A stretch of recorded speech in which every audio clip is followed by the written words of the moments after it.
Hello, I'm Srijana. What's your vision of universal power? Is it like a god? Is it a cosmic light? Or an infinite space? The Gita is a story of ascension, a classic root of Hindu philosophy many thousands of years old. In this chapter, the God Krishna offers to Arjuna many different images of supreme power by comparing them to familiar objects. The Bhagavad Gita outlines the eternal laws of nature, life, death, and how to ascend to higher dimensions. Everything is symbolic, so if we open our eyes and ears, it's directly relevant to the issues we face today. Krishna's song offers the concepts through which people can attain ascension and freedom from the cycle of death and rebirth. The blue god says he comes down to earth whenever humans become separated from the laws of nature. He empowers every person to take responsibility and embrace their divine nature, to release habits and thought forms that are no longer relevant in higher realities. With each chapter, the Gita lessons are more refined and specific. Just enjoy and listen with an open mind as if you would hear a story. Once upon a time, in a faraway land, gods ruled the earth, and all learning took place in the form of stories and sacred verses that people knew and passed down with each generation. The warrior prince Arjuna and his chariot driver, the god Krishna, gaze over a vast battlefield where Arjuna is required by royal duty to kill half of his family lineage. He is horrified and refuses to fight. Krishna tells him exactly how to focus his mind in a higher understanding in which he will be stronger. He will actually bring benefit to his family and incur no karma for himself. Ultimately, Arjuna accepts his destiny to fight this war. He and his brothers win and ascend to the heavenly realms. In chapter 10, Krishna shows how he is the source of everything that exists and gives a summary of the creation of the universe that is born from him. As the original, highest, supreme God, he is sometimes seen as a fun-loving blue god playing the flute. But Lord Krishna is actually the original supreme almighty power. The god called Vishnu is an expansion of Krishna, like a professional role of creator. The god Brahma was born from the material nature of that. So we have the Hindu trinity, Brahma the creator, Vishnu the preserver, and Shiva the destroyer. Then Genesis began, and it is quite different from biblical stories. First, Brahma issued forth the 4 Kumaras, which are realized perfect beings that roam the universal field as children. These were the first mind creations, meaning they showed up without a physical birth. Next came the 7 great sages called Saptarishi. These are also mind-born sons of Brahma whose task is the procreation of the human population. These are the 7 stars of the Big Dipper, Ursula Major, and the North Star, the pinnacle of heaven, upon which revolves the zodiac and all other celestial bodies in space. Then came the 14 Manus, which are also mind-born offspring of Brahma, who rule the administration of humankind from the skies to establish and protect the sacred laws of nature. Each of these 14 Manus rules an era or a cycle that lasts for billions of years. Right now, we are living in the era of the 7th Manu. Below that is the celestial abode, in which there are many angelic beings or devatas directly responsible for maintaining the universe. So, according to Hindu mythology, we can say that Krishna is the original forefather of all forefathers of the universe. And after each era, the universe completely dissolves and is recreated again. To be a Manu is a very important job. For example, a few thousand years ago, the seventh Manu, that's the same one we have now, was warned that the world would soon be destroyed in a giant flood. Manu built a boat for his people and all the animals, which he tied to the horn of a great fish. The fish guided Manu's boat through the flood to the top of a mountain. When the floodwaters receded, Manu poured butter and cultured milk into the sea, from which arose a woman, so that she and Manu were able to repopulate the earth after the flood. This story is somewhat similar to the flood of the Sumerian tablets, the Gilgamesh epic, and the Old Testament of the Bible. To teach Arjuna the true power of the divine, Krishna compares his powers to other legendary gods. These, of course, are stories that every Indian knows, just like Westerners remember the Bible characters Adam and Eve, Moses, the Ten Commandments, and Jesus. But they may be unfamiliar to Westerners. The laws of nature, truth, and celestial power are universal. However, the way we imagine this can be quite different. Krishna explains from a cultural perspective, because otherwise it's impossible to conceive of such immense power with the five senses of the mind. Every culture has its sacred pillars, mental images of religion offering visual images and stories to help humans imagine the unconceivable. The purpose of religion was never to bind, but to support and empower. Sadly, manipulation and control in organized religions have led many to reject the concept of God, which may not be an old man with a beard. Sometimes a blue god playing the flute can be an effective image. Although the laws of nature never change, there is one big difference between Eastern and Western cosmology. The concept of rebirth is a cornerstone of all Eastern cultures. Krishna says the soul never dies. Even the original Bible writings and words of Jesus held the concept of reincarnation. However, I've heard that in 545 AD, the Roman Emperor Justinian made all the church leaders sign an edict that anyone who asserts the pre-existence of souls would be punished by death. But the Pope Vigilius at the time refused to sign the emperor's edict into law. So Emperor Justinian had the Pope Vigilius arrested. He convinced the other church leaders that the papal decree was authentic and effectively forced the Pope to accept the decision against his will. Clearly, the underlying motive was control. If people realized they were forever the children of God, they might no longer need the emperor, pay taxes, or support the Holy Roman Church.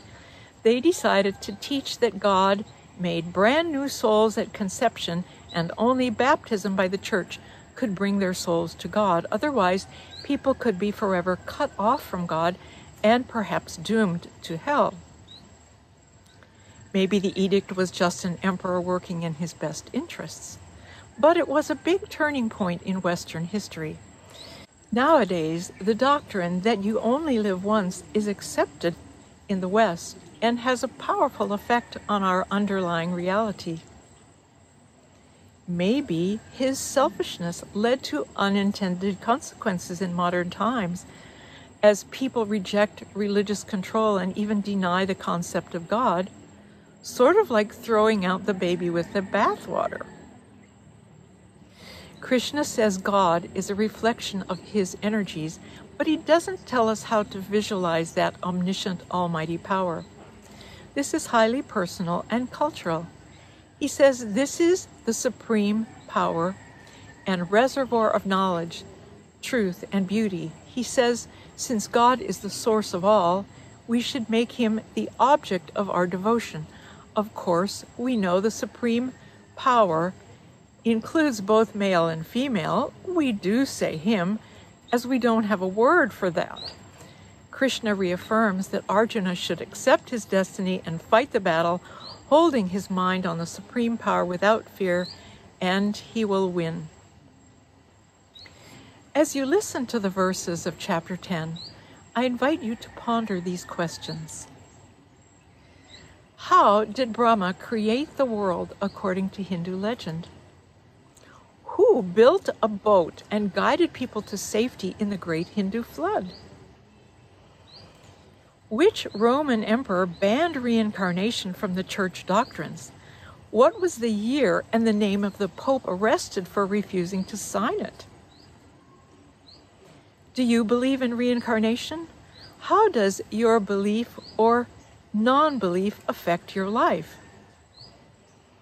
What's your unique personal vision of the ultimate creator?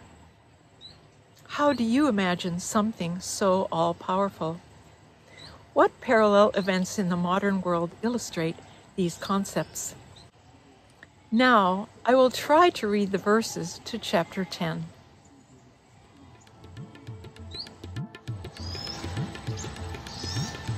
The Blessed Lord said, "Listen again to my divine teachings, O mighty armed one. Desiring your welfare because you are my beloved friend, I shall reveal them to you. Neither celestial gods nor the great sages know my origin. I am the source from which the gods and great seers come. Those who know me as unborn and beginningless, and as the supreme Lord of the universe, they among mortals are free from illusion and released from all evils.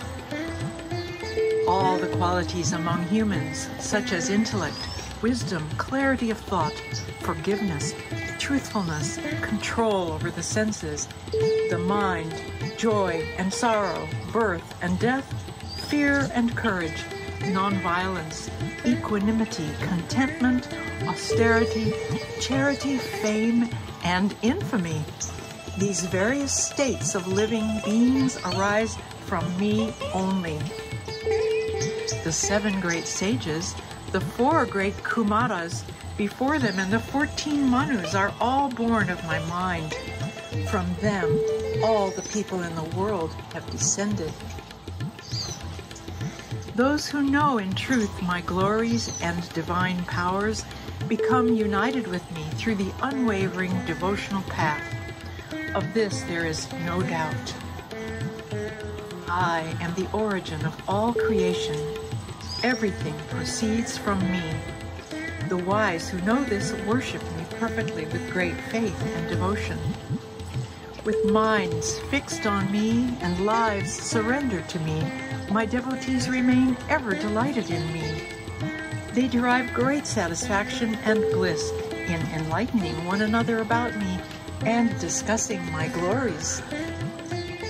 To those whose minds are always united with me in loving devotion, I offer the supreme knowledge by which they can attain me.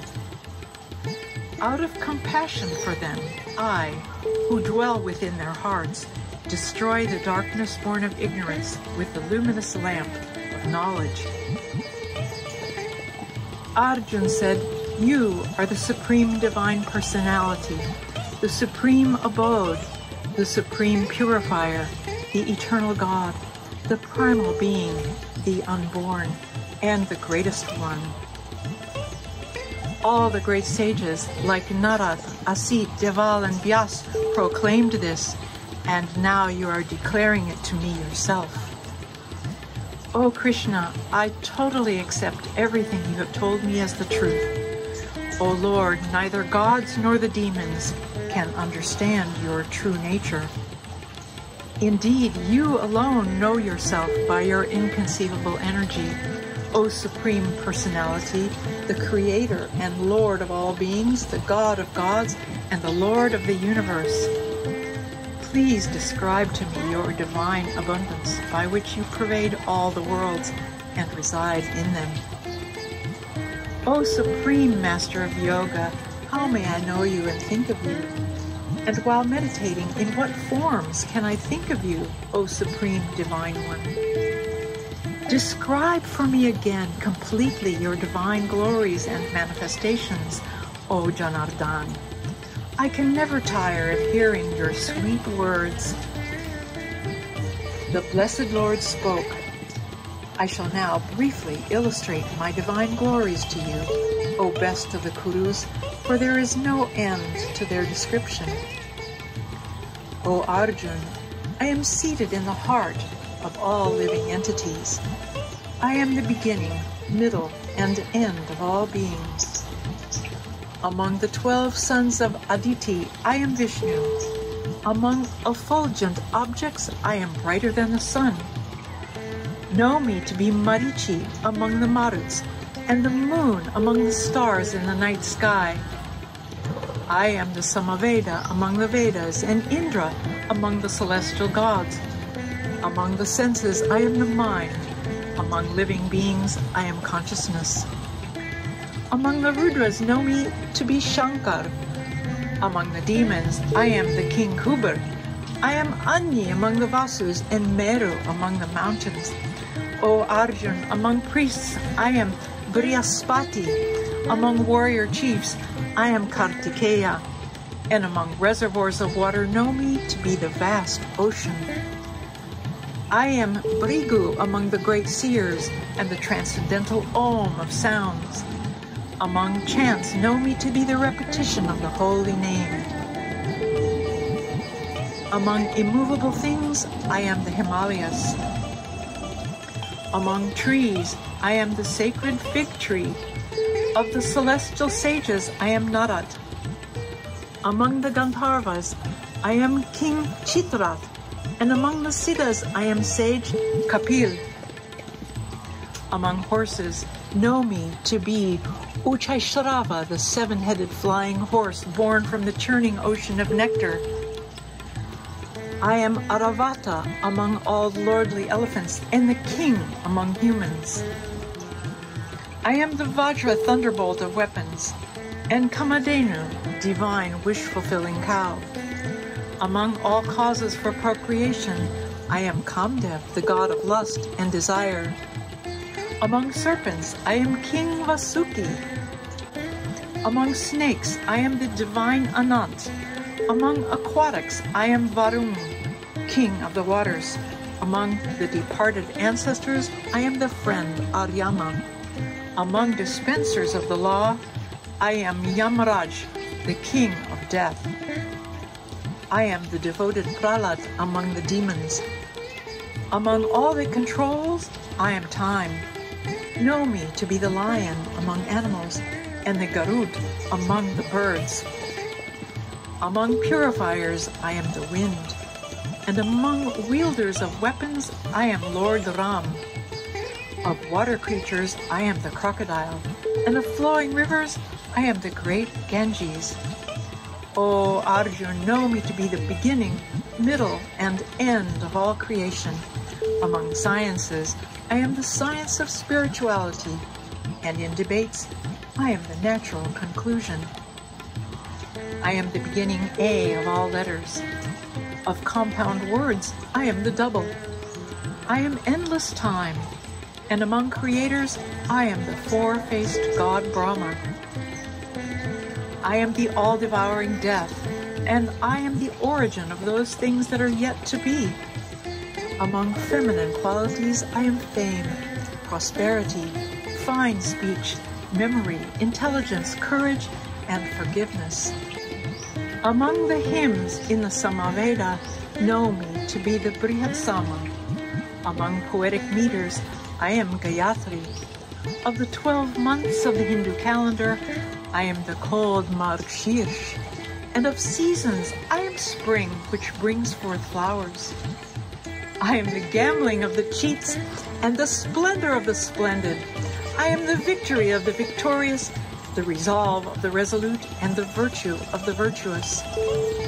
Among the descendants of Vrishni, I am Krishna, and among the Pandavas, I am Arjuna. Know me to be the Veda Vyasa among the sages, and Shukracharya among great thinkers. I am just punishment among means of preventing lawlessness, and proper conduct among those who seek victory. Of secrets I am silence, and of the wise I am their wisdom. I am the original seed of all living beings, O Arjuna. No creature moving or non-moving can exist without me. There is no end to my divine manifestations, O conqueror of enemies. What I have declared to you is a mere sample of my infinite glories. Whatever you see as beautiful, magnificent, or powerful, know it to spring from but a spark of my splendor.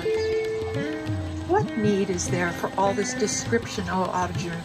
Simply know that by a small fraction of my being, I infuse and support this entire creation.